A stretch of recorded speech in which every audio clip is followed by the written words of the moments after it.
오늘 저는 여러분과 함께 느부갓네살의 첫 번째 꿈 영원한 제국이라는 제목을 가지고 다니엘서 2장의 교훈을 생각해 보고자 합니다.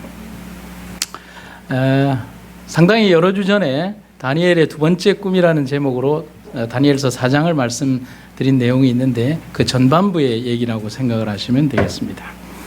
1974년 중국 산시성의 린퉁현 여산 남쪽 기슭에서 우물을 파던 양취위안이라는 농부가 있었습니다. 근데 우물을 파던 도중에 철조각과 도기로 만들어진 실제 사람의 크기와 동일한 병사의 머리가 발견되게 됩니다. 하지만 양취위안은 물론 주변 사람들은 별로 대수롭지 않게 생각을 했습니다. 왜냐하면 그 동네에서는 그런 어떤 도기가 자주 발견이 되었고 아이들이 그 도기의 머리를 가져다가 때로는 돌 맞추기를 하거나 뭐 이런 놀이를 많이 했었기 때문입니다. 그 후 얼마 뒤에 수도시설 담당자인 팡수미라는 사람이 우물 작업의 진척이 더디자 현장을 방문을 하게 됩니다. 평소 고고학에 관심이 많았던 이 팡수미는 현장에서 나온 도기 인형과 철조각을 보고 이것을 박물관에 알리게 됩니다. 그런데 발굴해 보았더니 땅 아래 지하에는 흙으로 만든 엄청난 병사들로 이루어진 군대들이 있었습니다. 여러분 알고 계시죠? 예, 그것은 세계 제8대 불가사의로 불리는 병마용갱이라고 하는 것입니다. 기원전 210년에 죽은 중국 최초의 황제 시황제의 무덤을 지키는 도기 인형 군대들이었습니다. 그 도기 인형과 철기들은 그 이전까지 아이들이 깨고 맞추는 장난감 도구였고 또 거기에서 간헐적으로 나오는 철조각은 사람들이 팔아서 푼돈을 얻는 용도밖에 안 되던 그런 것들이었습니다. 그렇게 발견된 시황제의 병마용갱은 지금 상당히 오랜 기간이 지났지만은 아직도 정확한 실체를 잘 모릅니다. 중국 정부가 더 이상의 개발을 하지 않고 있습니다. 왜냐하면 황제의 무덤으로부터 지금 발견된 곳은 1km 떨어진 지점에 있는 것이고 중국이 더 이상 개발을 하지 않고 묻어둔 상태로 있기 때문에 그렇습니다. 진시황릉이 완공된 후에 약 100년 뒤에 기술한 사마천의 사기라고 하는 역사책에는 이것에 대해서 이렇게 기록을 하고 있습니다. 기원전 246년부터 이 황릉을 건축하기 시작했고 340명의 인부가 동원이 되었다라고 기록을 하고 있습니다. 그리고 기록에 따르면 진시황릉은 지상 황궁을 그대로 옮긴 것과 같은 규모이고 여기에 보면 특별한 게 있죠. 순이 흐르는 5,000개의 강과 수십 개의 망루를 가진 도성 안에 온갖 보물과 병사로 화려하게 조성되었다라고 기록을 하고 있습니다.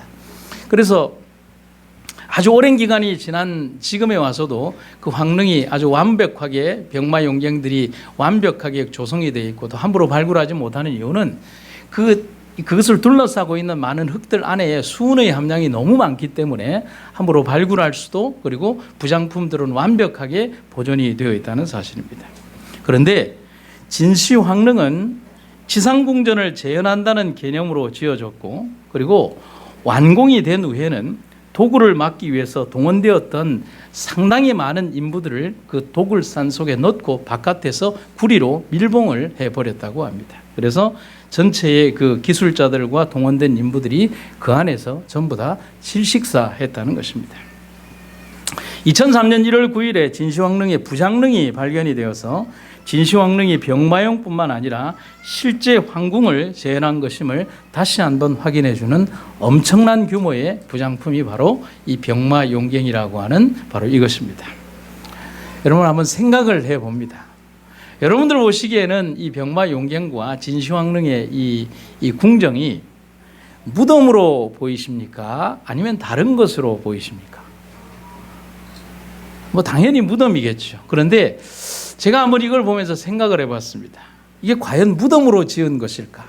아니면 영원한 제국, 멸망하지 않는 제국을 꿈꾸며 지은 또 다른 도시일까? 세상을 통일한 진시황은 자신의 권력이 영원하기를 바라면서 선남선녀 500명을 배에 태워보내면서 구해오라고 합니다. 뭘 구해오라고 하냐면 불로불사의 명약을 구해오라고 합니다.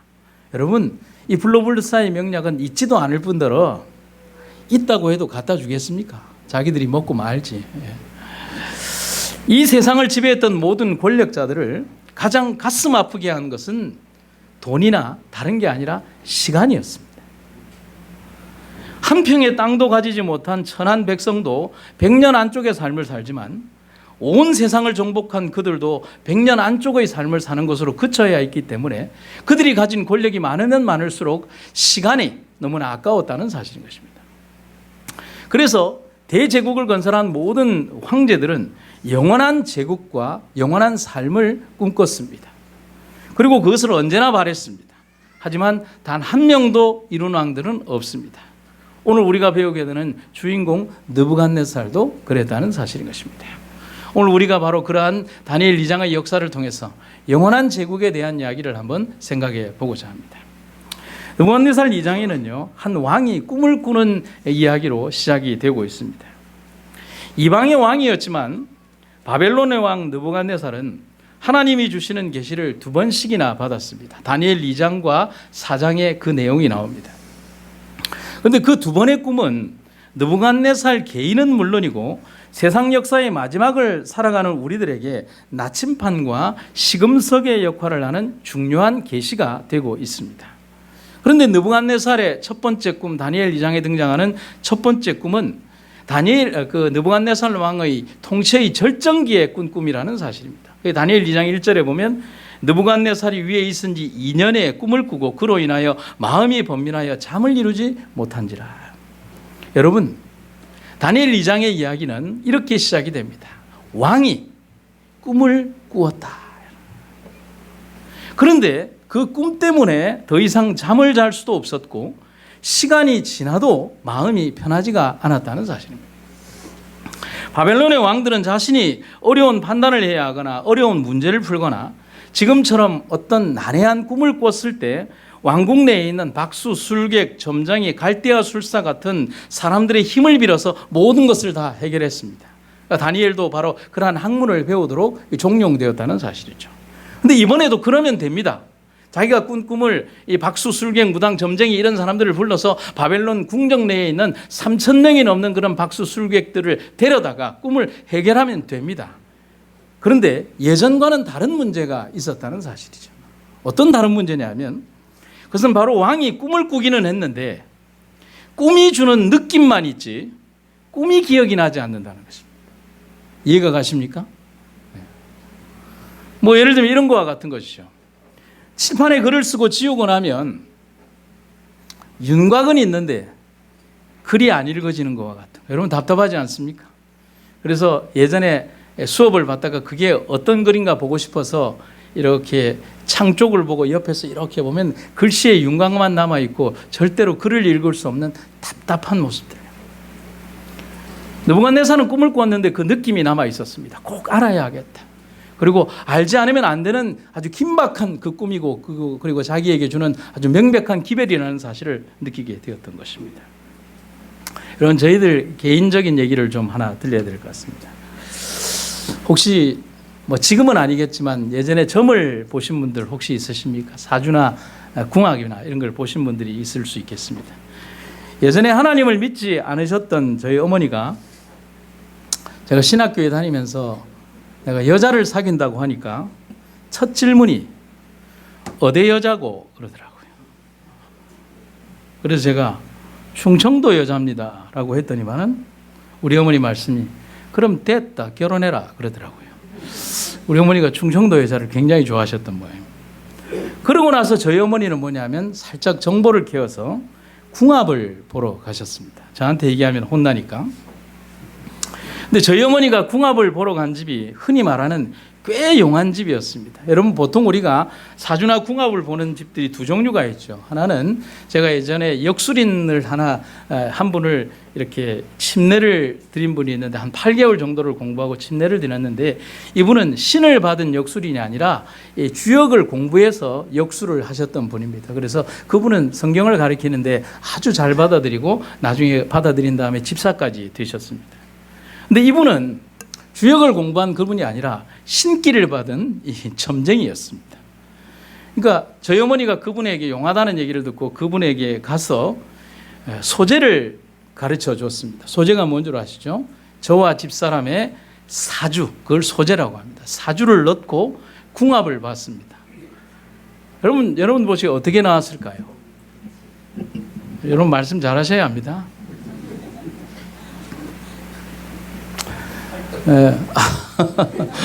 네, 감사합니다. 저와 집사람의 사주를 넣고 저희 어머니가 궁합을 보는데 점쟁이가 자꾸 고개를 갸우뚱거리면서 궁합이 안 나온다는 겁니다. 점괘가 안 나온다는 겁니다. 몇 번을 해도 안 나오니까 이상하게 생각한 점쟁이가 저희 어머니에게 질문을 합니다. 점쟁이가 묻기를 너가 아들이 뭐하노? 라고 하시더라는 것입니다. 그러니까 저희 어머니가 전도사하고 목사가 될 사람이라고 할 수는 없으니까요. 예전에 저희 어머니들이 좀 이렇게 그런 거짓말 잘 하시지 않습니까? 선생질합니다 라고 했습니다. 이상하네 그러더니만은 또 점쟁이가 또 이래야 되면 궁합이 안 나오니까 혹 예수 믿고 하는 거 아니지? 라고 질문을 하더라는 것입니다. 그러니까 저희 어머니가 아이고 아닙니다, 저하고 절에 잘 다닙니다 라고 얘기를 한 겁니다. 그리고 점쟁이는 자꾸 이상하다마구만 하고 외치는데, 근데 어머니가 좀 속이 상하셨던지 점쟁이가 꽤 가까운 거리에 있다는 걸 잊어버리고 혼잣말로 얘기를 했는데 그 말이 크게 나온 겁니다. 여러분 뭐 양해해 주시기 바랍니다. 아 이거 뭔디 자석, 앞으로 제가 목사가 될 거면 되는 거지 와 궁합은 안 나오노? 라고 얘기하십니다. 그 얘기를 점쟁이가 들은 것입니다. 그렇지만은 이제 막 소금을 뿌리면서 쫓겨난 것입니다. 이제 그의 저희 어머니가 저한테 와서 그 얘기를 하는 것입니다. 아이고 야야, 그 점쟁이 용하더라. 그런데 하나님이 정말 있기는 있는 것 같더라 라고 얘기를 하더라는 것입니다. 지금 생각해보면 그날 궁합이 나왔으면 어쩔 뻔했을까라고 생각을 하는 것입니다. 여러분 제가 지금 얘기하는 도중에 어떤 한 특정한 단어를 말씀을 드렸습니다. 뭐라고요? 소재라는 단어를 말씀을 드렸습니다. 여러분 귀신에게 어떤 점을 보거나 어떤 전생의 일을 보거나 어떤 무언가를 보려고 갈 때 죽은 자의 어떤 물품이나 사진이나 혹은 그 사람의 사주나 어떤 것들을 가지고 가야 합니다. 그것을 흔히 하는 말로 소재라고 합니다. 그것이 없이는 귀신의 힘과 영을 불러낼 수가 없다는 사실이죠. 여러분 바벨론의 모든 박사들은 이렇듯 뭐를 요구했냐면 왕에게 뭘 요구했어요? 소재를 요구했습니다. 여기에서 바벨론 박사들이 말한 그 소재란 왕이 꾼 꿈을 말하는 것입니다. 재료를 달라는 것입니다. 하지만 왕은 자신이 알지 못하는 것을 알기 위해 바벨론의 모든 박사들을 청해서 질문을 했고, 다시 한번 말씀드려요. 왕은 자신이 알지 못하는 것을 알기 위해 바벨론의 모든 박사들을 청해서 질문을 했고, 바벨론의 박사들은 왕이 알고 싶은 것을 가르쳐 주기 위해서 왕이 꾼 꿈이 필요했습니다. 맞죠? 하지만 이 둘 사이에 갈등을 해결할 수 있는 방법이 없었습니다. 그래서 화가 난 왕이 명령을 이렇게 내립니다. 다니엘 2장 9절에 있는 성경은 너희가 내 꿈을 알아내지 못한다면 너희들을 죽이리라. 터무니없는 거짓말이나 꾸며서 시간을 끌려고 하지만 어림도 없다. 당장 내 꿈을 알아내라. 여러분 여기에서 왕은 명령을 하기를 해석을 하라는 것이 아니라 당장 뭘 하라? 내 꿈을 알아내라 라고. 그래야 너희가 해몽도 할 수 있다는 것을 알 게 아니냐라고. 그 이전까지는 모든 것들에 대한 해몽을 했다면 이제는 너희들이 정말 영험한 능력을 가진 박수나 술갱이나 점쟁이라면 나의 머릿속에 든 꿈을 알게 하라는 것입니다. 바벨론 박사들은 자신들에게 처한 상황에서 절대 불가능한 일을 말하라는 왕의 명령에 속수무책일 수밖에 없었습니다. 왕의 살인 명령이 떨어지고요. 그들의 집은 거름터와 똥통을 만들라. 원문에 보면 그렇게 되어 있습니다. 그래서 그들이 이런 대답을 합니다. 그리고 이 대답은 다니엘 2장의 가장 중요한 분수령이 되는 말입니다. 다니엘 2장 10절에 등장하는 말입니다. 왕이 물으신 것은 무슨 일이라? 희한한 일이라. 육체와 함께 거하지 아니하는 신들 외에는 왕 앞에 그것을 보일 자가 없습니다. 여러분 희한이라는 단어를 여러분들이 혹시 성구사전에서 찾아보면 모든 한글 번역본들을 쫙 다 있는 번역본 가운데에서 딱 2번 나옵니다. 다니엘 2장 10절에 한번 나오고요. 사도행전 19장 11절에 나오는 희귀한 단어가 희한이라는 단어입니다.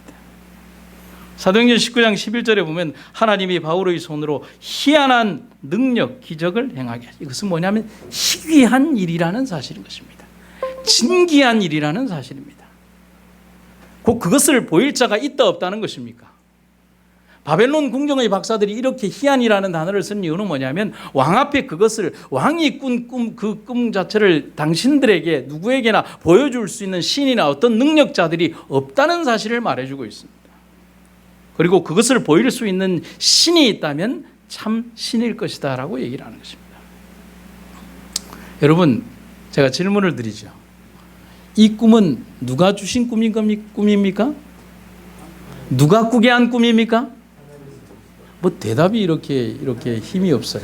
뭐 식사 전이라고 이런 식으로 할 겁니까? 다시 한번. 이 꿈은 누가 준 꿈입니까? 여러분, 이 꿈은 하나님이 주신 꿈입니다. 그렇기 때문에 절대로 이방의 점쟁이들이 그 꿈을 알 수도 없고 꿈에 접근할 수도 없었습니다. 맞습니까? 오직 하나님의 영에 감동된 사람들만이 그 일을 알 수가 있는 것입니다. 거룩한 일을 담당한 사람들이 그 일을 하는 것입니다. 오늘 우리들에게 주어진 그 거룩한 사역의 의미를 기억하는 여러분과 제가 되기를 간절히 바랍니다. 내가 오늘 하는 일이, 오늘 내가 맡은 일이, 내가 오늘 감당해야 하는 일이 얼마나 소중하고 값지며 위대한 일인가를 잊어버리지 마시기를 간절히 바랍니다. 그래서 증언의 말씀에 보면 이런 말씀이 있습니다. 이 엄숙한 사명이 이 시대에 사는 우리들에게 임하고 있다. 하나님께서는 그 사명을 받아들이든지 혹은 거절하는 책임을 당신의 교회에 일임하신다. 거룩한 책임이 우리들에게 지워졌다. 우리들은 그 사명을 받은 것이다. 여러분 아멘입니까? 오늘 우리들에게 주어진 그 사명, 가장 연약하고 작은 것으로 보이는 그것으로부터 시작해서 하나님의 원대한 일들을 하는 그 모든 일들에 있어서 하나님께서 우리들에게 위탁한 그 일들을 여러분과 제가 잊어버리지 마시기를 간절히 바랍니다. 두 번째는 다니엘 2장 29절의 내용으로 한번 가보게 됩니다. 다니엘 2장 29절의 이 이야기는요, 다니엘 2장이 이제 기록되게 된 배경을 설명해 주는 한 가지 중요한 구절이 여기에 등장을 합니다. 왕이 침상에 나아가서 장래일을 생각하실 때에 은밀한 것을 나타내시는 이가 장래일을 왕에게 알게 하셨습니다. 이라고 하고 있습니다. 여러분, 강대국 아시리아를 몰아내고 근동의 패권국이 되었지만, 여러분 여기에 보면 이렇게 분홍색으로 쳐진 곳이 바로 바벨론 제국이고 그 위에 리디아라는 땅이 있고요. 오른쪽에 메데 제국이 있고요. 그 아래쪽에 이집트가 있습니다. 그러나 근동의 전체의 패권국은 바로 바벨론 제국이었습니다. 그런데 근동의 패권국이 되었지만 느부갓네살 역시 무엇은 두려웠냐면 아직 이르러 오지 않은 다가오는 미래는 너무 두려웠습니다. 꿈을 꾸기 전날 왕은 장래의 일을 생각하며 잠이 들었습니다. 그리고 하나님은 그에게 다가오는 미래를 보여주셨습니다. 그것은 개인이나 일국의 미래가 아니었습니다. 지상 역사의 파노라마를 펼쳐주신 것입니다. 그리고 느부갓네살과 바벨론은 흐르는 시간 속에 잠시 흐르는 존재일 뿐이고 영원한 하나님의 나라, 돌의 나라가 존재함을 가르쳐주고 계신 것입니다. 그가 두려워한 미래, 하지만 분명히 다가올 미래에 대한 예언이 바로 하나님께서 느부갓네살 왕의 머리에 심어주었던 꿈의 내용이었다는 사실입니다. 느부갓네살은 그래서 현재 지금의 모습에 머무르고 싶었습니다. 그렇지 않겠습니까? 하지만 절대로 그럴 수 없습니다. 왕 앞에 선 다니엘은 정확하게 왕이 꾼 꿈을 묘사했고 바벨론의 운명을 정확하게 묘사하고 설명했습니다. 왕이 곧 그 금머리입니다 라고 했습니다. 여러분, 살짝 옆으로 곁길로 가서 여러분들에게 좀 설명을 드리도록 하겠습니다. 여러분, 느부갓네살이 꾼 꿈을 다니엘이 어떻게 알았을까요? 한번 생각해 보셨습니까? 여러분, 어떻게 알았을까요? 조금 현대식으로 좀 생각을 한번 해보도록 하겠습니다. 여러분, 제가 어떤 한 다음에 장면을 보여주면 여러분들이 아주 많이 봤는데 혹시 잘 인지 못하고 있는 장면이 있을 수 있습니다. 여러분, 혹시 이거 보신 적 많으시죠? 우리 젊은 분들은 압니다. 뭐죠? 한글로 써놨죠. 블루투스라고. 이 블루투스가 뭐냐면은 선이 없어도 두 기계를 연결해서 영상이나 소리를 전달하는 기계와 기능을 가진 것을 블루투스라고 합니다. 여러분, 제가 현재 노트북에서 나는 음향, 여러분 제 설교 마칠 때 되면 음악 하나 꼭 나오죠. 예전에는 이렇게 손으로 연결을 했다 그러면 지금은 제가 음성선을 연결하는 선이 없습니다. 여기에 제가 이렇게 블루투스 기계를 하나 딱 이렇게 설치를 해놓고 이 컴퓨터에서 바로 음성선으로 이렇게 가도록 되어 있습니다. 역시 블루투스입니다. 여러분, 신기하지 않습니까? 여러분, 조금 고가의 장비를 여기에다가 한 몇십만 원짜리 장비를 달면 지금 여기에 달고 있는 이 컴퓨터에서 액정으로 연결하는 이것도 필요 없이 영상도 그냥 이렇게 그냥 날아갑니다. 그것도 블루투스 기능이라고 볼 수가 있습니다. 제가 왜 얘기를 드리냐면 인간의 능력으로 이것이 가능하다면 우주와 만물을 만드신 하나님, 그 하나님이 그 꿈을 느부갓네살의 머리에 넣어주셨던 하나님이 하나님의 블루투스로 다니엘의 머리에 넣어주는 것이 어렵겠습니까? 너무 쉽죠. 그래서 제가 여기에다 보면 하나님의 블루투스라고 그렇게 기록을 해놓은 거죠. 그럼 그림이 너무 멋지지 않습니까? 안테나를 딱 들고 이렇게 있으면 하나님으로부터 오는 모든 그 어떤 영적인 어떤 은혜와 하나님의 기별들이 이렇게 주파수를 통하여 내 머릿속에 들어오는 것입니다. 이렇게 하나님은 선이 연결되어 있지 않아도 멋지게 우리에게 그리고 그때의 다니엘에게 전달해 주실 수가 있었습니다. 여러분, 그렇다면 다시 한번 역으로 올라가면 이렇게 할 수 있는 그러면 힘의 원동력은 뭘까?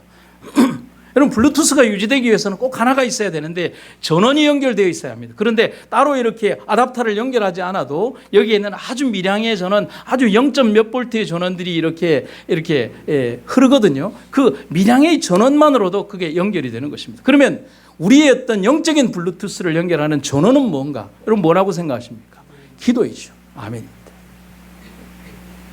하나님과 연결되는 강력한 전원의 연결선이 바로 기도라고 하는 사실입니다. 증언에 있는 말씀입니다. 끊임없는 기도는 우리의 심령이 하나님과 끊임없이 연결됨을 의미하는 것이다. 즉 생명이 하나님께로부터 흘러나와서 우리의 생애로 들어오고 다시 순결과 거룩함이 우리의 생애에서 하나님께로 흘러 돌아가는 것이다. 여러분, 기도가 끊임없이 하나님과 우리 사이에 영적 순환의 카테고리 속에서 흐르고 있다라고 얘기해 주고 있는 것입니다. 성경 말씀 몇 개를 볼까요? 로마서 12장 12절, 소망을 가지고 기뻐하십시오. 환난 속에서도 잘 참으십시오. 꾸준히 기도하십시오. 이것을 영어 성경에 보면 뭐라고 기록이 되어 있냐면 순간순간마다 기도하십시오라고 기록이 되어 있습니다. 골로새 4장이 이제 기도를 항상 힘쓰고 기도에 감사함으로 깨어 있으십시오. 그런데 왜 기도로 깨어 있어야 되는지를 그 밑에 기록해 놓고 있는 것입니다. 근신하라 깨어라 너희 대적 마귀가 우는 사자같이 두루다니며 삼킬 자를 찾는다. 그러면 이 위기의 때에 우리를 깨울 수 있는 유일의 영적 힘은 바로 기도라고 성경은 얘기해 주고 있는 것입니다. 여러분, 다시 다니엘의 이야기로 돌아와서요. 다니엘은 계시를 통해서 느부갓네살이 꾸었던 동일한 꿈을 보게 되고 그것을 물처럼 쏟아내면서 묘사를 합니다. 우리는 여기 다니엘 2장에서 두려워하는 느부갓네살을 보게 되는데 다니엘 2장 9절에 이렇게 기록이 되어 있습니다. 같이 한번 읽어볼까요? 시작. 이에 이 은밀한 것이 밤의 환상으로 다니엘에게 나타나 보이매 다니엘이 하늘에 계신 하나님을 찬송하니라. 여러분, 얼마나 놀라겠습니까? 다솜씨 어제 저녁에 김치 먹었죠. 3일 전에 다시마 먹었죠. 그냥 놀라면 돼요. 그냥. 일주일 전에 철판 볶음밥 먹었죠. 그냥 놀라면 돼요. 여러분, 제가 만약에 다솜씨의 행적을 다 알고 있다면 다솜씨는 굉장히 놀랄 거예요. 그런데 느부갓네살 왕의 놀람은 그런 놀람과는 많이 달라요. 오직 이 지구상에 아는 유일한 존재인 자기의 머릿속에 들어있는 영적 비밀인 꿈을 지금 정확하게 다니엘이 묘사하고 있어요. 여러분, 여기에서 우리가 어떤 장면을 볼 수 있냐면 왕이여 왕이 한 큰 신상을 보셨습니다라고 말하는 그 순간부터 블라인드가 딱 쳐져 있던 느부갓네살 왕의 머리에 보이지 않던 꿈의 흔적들이 쫙 보이기 시작하는 것입니다. 전부 다 기억난 것입니다. 그리고 그 뒤로부터 왕 이후에 왕만 못한 다른 나라가 일어날 것이요, 그 위에 가슴, 노배, 넓적다리 이렇게 쭉 흘러가는 묘사되는 어떤 그런 일들의 내용들을 쭉 보면서 느부갓네살 왕은 검증해가면서 그가 하는 말이 얼마나 정확하게 묘사되고 있는 것을 끊임없이 듣고 있는 것입니다. 쉴 사이 없이 얘기하면서 다니엘은 뭐라고 얘기하냐면 그 해석은 이러하니라고 연결되고 있습니다. 여러분, 느부갓네살 왕이 얼마나 놀랐겠습니까? 꾸었던 꿈도 그렇지만 자신의 머릿속에 있던 꿈을 말하는 신령한 하나님의 백성을 보며 느끼는 경외심과 하나님의 놀라운 능력 앞에 그는 머리 숙일 수밖에 없었다는 사실인 것입니다. 다니엘은 오늘 다니엘 2장에서 서술하고 있습니다. 세상의 역사가 바벨론으로부터 페르시아로, 그리고 그리스로, 그리고 그리스에서 로마로, 그리고 로마가 분열된 10개의 나라로, 그리고는 돌의 나라로 갈 것을 말해주고 있습니다. 그런데 각 역사에 등장한 걸출한 왕들과 나라들이 있었지만 그들의 삶과 나라는 동일한 조건 속에서 영원하지 않다는 것을 바로 이 느부갓네살 왕의 꿈을 통해서 말씀해 주고 계시다는 사실입니다. 그래서 한번 따라해 보시겠습니까? 느부갓네살 왕은 지금 미래의 역사를 선행학습하고 있다. 공감하십니까? 예. 물론 지금 감동을 받은 왕이 하나님을 찬양하고 다니엘을 높이고 사람들 앞에서 자신의 신앙을 간증하고 소리 높이지만 얼마 있지 않아서 그는 다시 영원한 권력을 유지하고픈 마음에 두라 평지에 금으로 된 수십 메타짜리 금신상을 올리는 장면이 다니엘 3장에 등장을 합니다. 하지만 역시 하나님은 그런 왕을 가르치시고 깨우치게 하셔서 하나님의 백성으로 이끄시는 이야기가 다니엘서의 감동적인 이야기로 등장하고 있음을 기억하시기를 간절히 바랍니다. 그리고 이제 다니엘 2장 44절에 하나님께서 영원한 제국을 세우시는 이야기로 전개가 됩니다. 이 요랑의 때에 하늘의 하나님이 한 나라를 세우시리니 이것은 영원히 망하지도 아니할 것이요, 그 국권이 다른 백성에게로 돌아가지도 아니할 것이요, 도리어 이 모든 나라를 쳐서 멸하고 영원히 설 것이라 했습니다. 여러분, 다니엘서 2장에 등장하는 나라들의 모습에서 우리는 점점 쇠퇴해가는 지상 역사의 모습을 보게 됩니다. 금에서 은으로, 은에서 동으로, 동에서 철로, 철에서 진흙덩어리와 철이 섞인 것으로. 지상 역사의 최고의 문화와 화려함을 갖추었지만 70년밖에 존속하지 못했던 나라가 바벨론입니다. 그게 금머리죠. 바벨론의 뒤를 이어 세계의 군주로 등극을 했지만 바벨론의 빛에 가려 금이 아닌 은으로 평가받았던 나라가 페르시아입니다. 불과 200년 존속했습니다.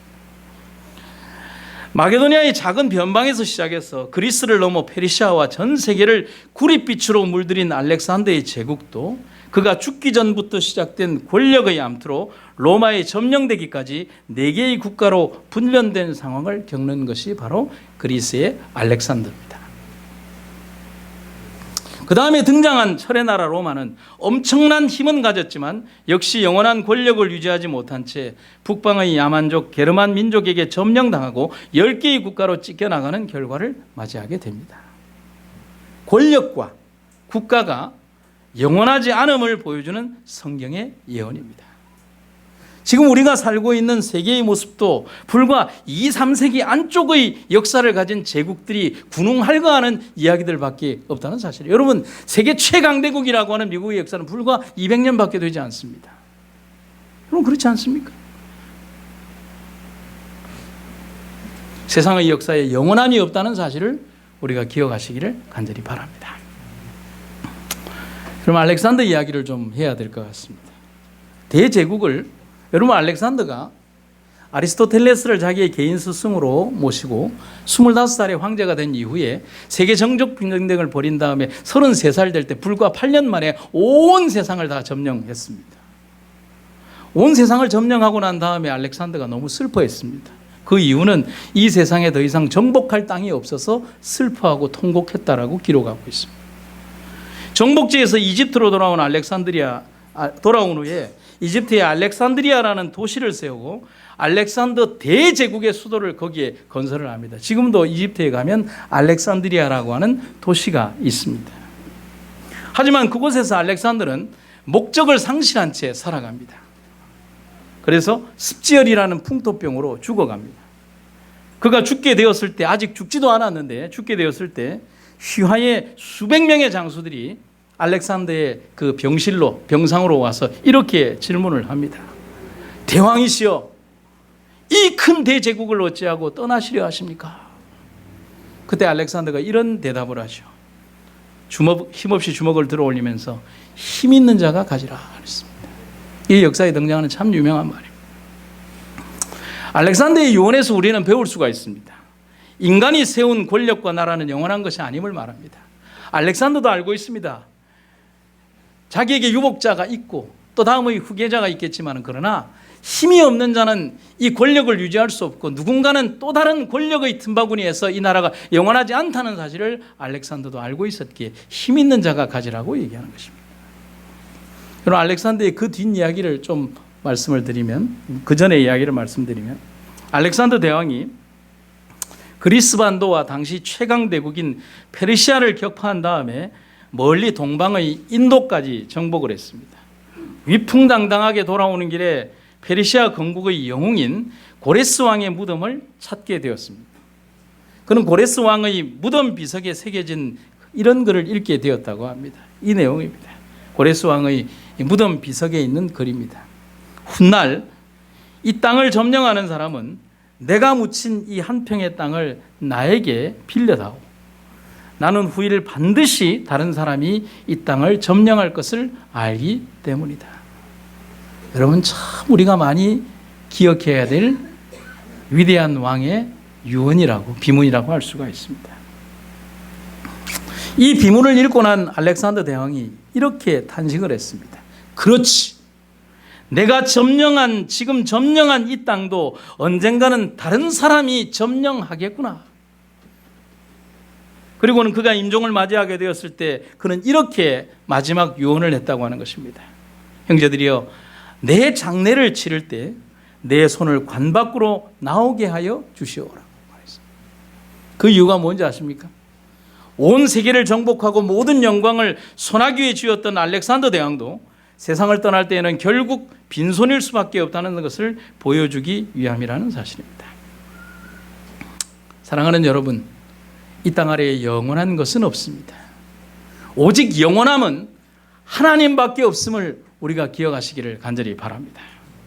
그러나 우리는 성경에서 몇십 년 혹은 몇 백 년을 지탱하는 나라가 아닌 영원한 나라, 그 권력이 다른 데로 흘러가지 않은 영원한 하나님의 나라가 있음을 성경을 통해서 배우게 됩니다. 이 여러 왕들의 시대에 하늘의 하나님께서는 한 나라를 세우실 것입니다. 그 나라는 결코 망하지도 않고 다른 민족에게 넘어가지도 않을 것입니다. 오히려 모든 나라들을 쳐부숴 멸망시키고 그 나라는 영원히 서 있을 것입니다. 여러분, 아멘입니까? 여러분, 하나님이 세우실 영원한 도래 나라, 우리는 금, 은, 동, 철, 진흙으로 이어지는 불완전하고 기우는 나라의 백성이 아니라 영원한 나라의 백성이 되기를 간절히 바랍니다. 다니엘서 2장에는 사람의 손으로 채취하지 않은 돌, 곧 하나님의 손으로 채굴된 돌이 등장하는 것을 보게 됩니다. 여러분, 그 돌이 무엇임을 여러분과 저희는 잘 알고 있습니다. 하지만 다시 한번 그 돌이 무엇인가를 한번 보도록 합시다. 신명기 32장 4절, 그는 반석이시니 여호와 외에 누가 하나님이며 우리 하나님 외에 누가 반석이냐. 너희는 여호와를 영원히 의뢰하라. 주 여호와는 영원한 반석이시미로다. 너희가 떨어져 나온 바위를 파낸 채석장을 곰곰이 생각해 보아라. 그리고 고린도전서 10장 4절에 다 같은 신령한 음료를 마셨으니 이는 그들을 따르는 신령한 반석으로부터 마셨음에, 같이 한번 읽어볼까요? 시작. 그 반석은 곧 그리스도시라. 아멘. 영원한 나라의 백성으로 우리가 부르심을 받았음을 잊지 마시기를 간절히 바랍니다. 우리가 이 땅에서 사는 것은 잠깐입니다. 우리 고강희 집사님, 제가 올해 연세를 여쭤봐도 됩니까? 남자한테 물어요. 죄송. 우리, 아이고, 죄송합니다. 제가 큰 실수를 했네요. 예. 60. 집사님, 잠깐 저 뒤를 좀 봐주시겠습니까? 저기, 뒤에. 예. 그리고 저를 보시죠. 그 순간이 60년 지난 겁니다. 여러분, 그렇지 않습니까? 한번 돌아보시죠. 돌아보고 앞을 봤는데 제 나이만큼의 나이를 먹었습니다. 흐르는 세월은 그렇게 느껴지지 않는 것입니다. 여러분, 앞으로 우리가 30년, 40년, 50년의 세월을 더 산다 할지라도 한번 휙 돌아봤다가 앞으로 돌아보게 되면 그게 삶의 끝임을. 짧은 순간과 찰나의 삶을 사는 이 세상에 우리 삶의 모든 것을 여러분 두어서는 안 됩니다. 중국의 한시에 이렇게 등장하는 10글자의 시가 있습니다. 생년불만백 상회천세우. 주나라 영왕의 설심태자가 쓴 글인데요, 그 뜻은 이것입니다. 100년도 못 사는 인생들이 살기는 1000년의 근심을 품고 사는구나. 참 의미 있지 않습니까?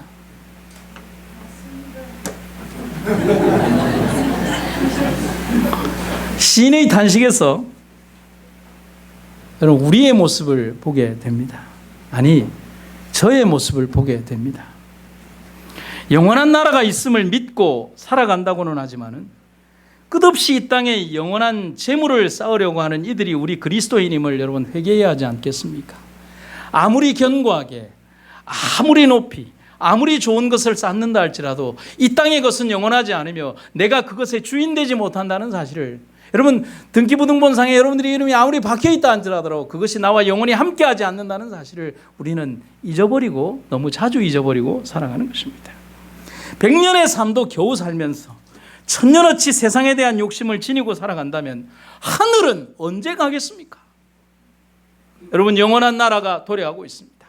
그 영원한 나라의 도래를 위하여 오늘 이 시간 우리가 정말 다가오는 그 나라를 위하여 깨어지고 부서지고 여름 타작마당의 겨같이 사라져서 태산을 이루어 모든 것에 흩어져 버리는 먼지 같은 것에 우리의 삶을 두어서는 안 됨을 기억하시기를 간절히 바랍니다. 제가 한 글을 마지막으로 읽어드리도록 하겠습니다. 제목은 알렉산더와 예수라는 글인데 한 글을 좀 읽어드리도록 하겠습니다.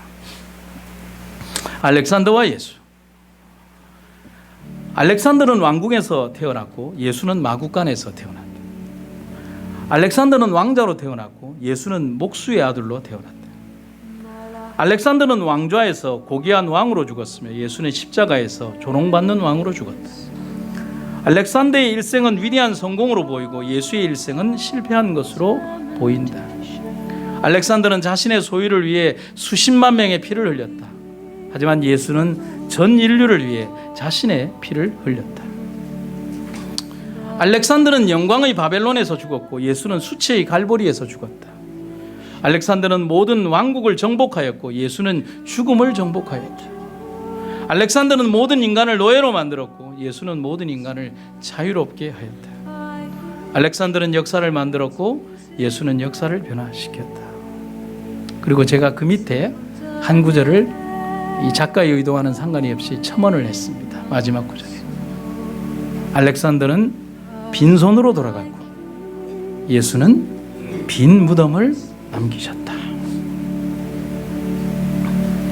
여러분, 거침없이 전개된 꿈에 대한 이야기와 그 해석을 다 들은 왕은 경외심과 놀라움을 금할 수가 없었습니다. 온 세계를 그의 발 앞에 무릎 꿇게 만들었던 위대한 왕 느부갓네살 대왕, 그가 일개 포로로 끌려온 유대인 소년들 앞에 무릎을 꿇었습니다. 그리고 그가 소리 높여 외쳤습니다. 그것은 하나님을 발견한 감격에 외치는 구원의 목소리였습니다. 이에 느부갓네살 왕이 엎드려 다니엘에게 절하고 명하여 예물과 향품을 그에게 드리게 하니라. 왕이 대답하여 다니엘에게 이르되 너희 하나님은 참으로 모든 신들의 신이시오 모든 왕의 주제시로다. 네가 능히 이 은밀한 것을 나타내었으니 내 하나님은 또 은밀한 것을 나타내시는 이시로다. 사랑하는 성도 여러분, 다니엘이 오늘 우리에게 말합니다. 하늘에 하나님이 계십니다. 사랑하는 여러분, 하늘에 하나님이 계십니다. 다니엘과 그 친구들이 2600년 전 전했던 기별이 바로 이 기별입니다. 그리고 시간과 공간을 초월하여 오늘의 우리들에게 전하는 기별입니다. 오직 그 하나님만이 영원하시다고 말입니다. 그 영원하신 하나님이, 그 하나님이 오늘 영원한 나라를 건설하십니다. 그 나라의 주인 되시기를 주의 이름으로 축원합니다. 말씀을 마치겠습니다.